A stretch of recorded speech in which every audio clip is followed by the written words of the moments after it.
On Tuesday, just over one-third of San Diego voters cast their ballots, many by mail. Although the turnout wasn't impressive, the results will have some major implications for November and beyond. KPBS senior Metro reporter Allison St. John has kept a vigilant eye on the races and the issues and is with us tonight. Allison, let's start with the big election-related story in the city of San Diego, the passage of Proposition D, which made the strong mayor form of government permanent. Why did it pass? Well, Gloria, I think a lot of people are pretty glad the elections are over, and maybe people were feeling like things haven't been that bad the last few years. Things look like they're looking better at the city, so let's just maintain the status quo and stick with this strong mayor thing. However, there was a lot of money, $500,000, a lot of vested interests interested in keeping the strong mayor thing going. So financially speaking, it's not surprising the much stronger side won. The opposition was led by Donna Fry, city council member, and by the League of Women Voters. Norma Damachek. But their objection didn't pack a punch. Yes, I don't think the voters, apart from the fact that they didn't have any money, they said that even if they had raised a few tens of thousands of dollars, that would have just meant that probably the opposition would have spent $1 million, so it wouldn't have made much difference. So they hardly raised any money, and I don't think the voters really got a full sense of what their worries were, their concerns were. I mean, issues of $1 million more in cost here and there is perhaps not the key issue. The key issue really is the mayor's veto, and whether people are concerned about the fact that it will be more difficult to overturn the mayor's veto. This does make the mayor stronger than he has been for the last 5 years once there's a ninth council district. So you're saying that the opponents couldn't raise the money because there was just too much strength on the other side? Well, what Norma Damachek said to me was, look, we could have tried to go out there and raise some money, but if we had raised a few tens of thousands, the opposition, which was basically the vested interests in town, business people who are really concerned about being able to lobby the city and have a strong mayor that they can lobby, would probably have just, doubled their $500,000 to $1 million. So they didn't feel like money was the issue.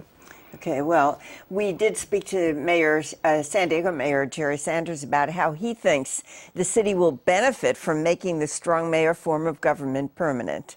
I still think this is about the future. I think people want to see a big city, have a big city form of government, one where you actually have accountability. And I don't think people want to go back to the bad old days that we had before this, where we were being investigated by the SEC, we were being investigated by the U.S. Attorney, the District Attorney, lost our credit ratings, lost our bonding capacity. I don't think people want to see that again. Why was this such a big win for Mayor Jerry Sanders? Well, the mayor himself would say this is not about me, it won't take effect until after I'm out of office. But the fact of the matter is that I think the fact that he has been a fairly popular mayor, he's managed to maintain his popularity across the board.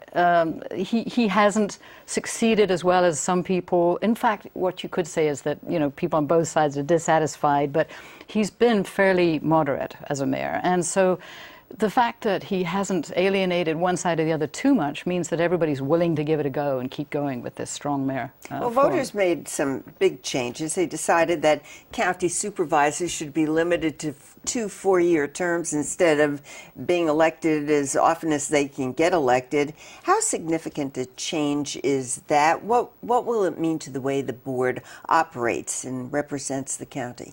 That was a significant change in the sense that it's the first time in a long time that we've seen the supervisors actually being given a run for their money in the elections. The fact that both Supervisor Bill Horn and Ron Roberts will have to face up against challenges in November, even though they did get twice as many votes. The very fact that they didn't manage to make it over 50% suggests that the people are watching, the people are more concerned to see how the supervisors act. And I think this will have an effect on how supervisors vote in the future, being aware that the voters are perhaps keeping more of an eye on them. So you think that there is a connection between the passage of Proposition B and the fact that the supervisors didn't win their races outright?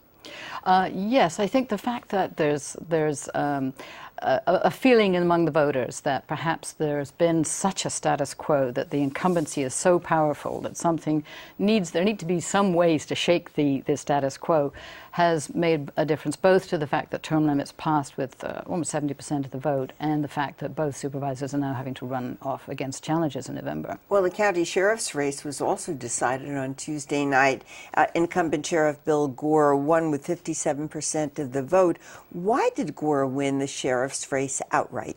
Well, again, he had such a lot of support from the powers that be, the establishment, from Dumanis, from the supervisors.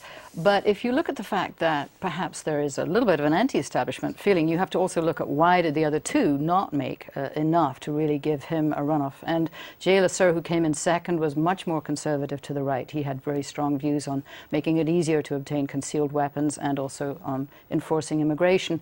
So even although we did see a fairly strong Republican turnout in this primary, perhaps we didn't see the far right being as successful as they would have liked. Well, Sheriff Gore was pleased with the support from the voters and talked to us about what his victory on Tuesday means to local law enforcement.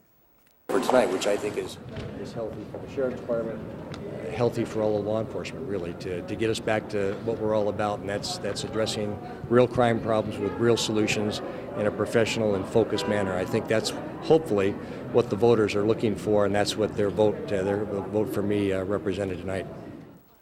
Throughout the entire ballot, Allison, labor versus business interests surfaced. Labor won big on Proposition B, the term limits measure, but lost big on Proposition G in Chula Vista. What happened there? Well, they would argue that it was just that turnout in Chula Vista was so low, just over 23%, I believe. It was a big loss for Labour in many races in this particular primary.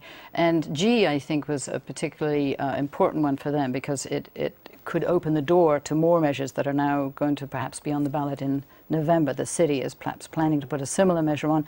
And what it will do is make it more difficult for Labour to compete in the market. So it looks as though the contractors have won that race, and it will give some benefits to construction contractors as opposed to the labour unions in future contracts. But it's not over. I'm sure there'll be some legal challenges in Chula Vista. Okay, just very briefly, who's leading this initiative in the city of Chula Vista? Councilman Carl DeMaio is the spearhead. I mean, in the city of San Diego? Yeah. Yes, it's Councilman Carl DeMaio, and he plans to present the signatures. He hopes to get it on the ballot on Monday. Okay, well, thank you very much. My pleasure. Allison St. John.